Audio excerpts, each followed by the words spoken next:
你咪要問你邊個閪佬批准啊？個閪佬就搞兒童色情刊物嘅，就係跨境環靠人詐騙。個身份係邊個？係啦，你個臭閪老公咧死鳩梗㗎啦。係啊，你跟咗幾廿年咧，跟緊賊船，養大你嘅臭閪老鼠。係啊，你老公係賊嚟嘅，我而家同移民局傾緊，你班冚家產所作所為。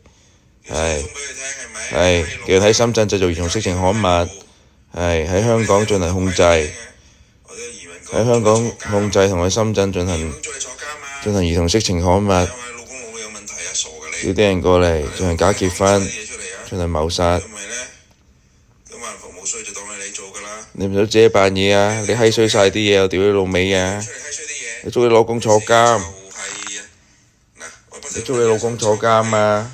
老公跟你幾廿年，叫你做賊啊？啊！一樣就係老鼠仔，叫你坐監啊！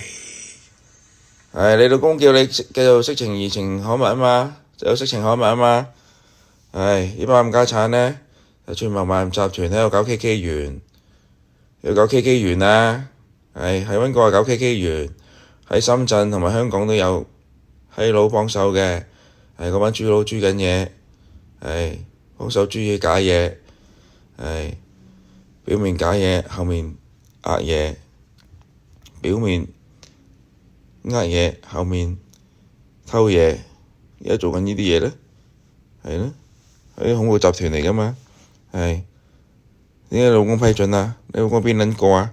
我移民局告鳩你，我移民局告鳩你老公，話你老公係恐怖集團，批乜嘢准啊？我識你老鼠啊！嗱，佢因為煽動教唆啲鄰居啦，組織呢個閪水同鄉會，做G5兒童色情刊物，G5色情刊物啊，G5衰機場恐怖襲擊，閪水同鄉會，閪水同學會，G5兒童色情刊物。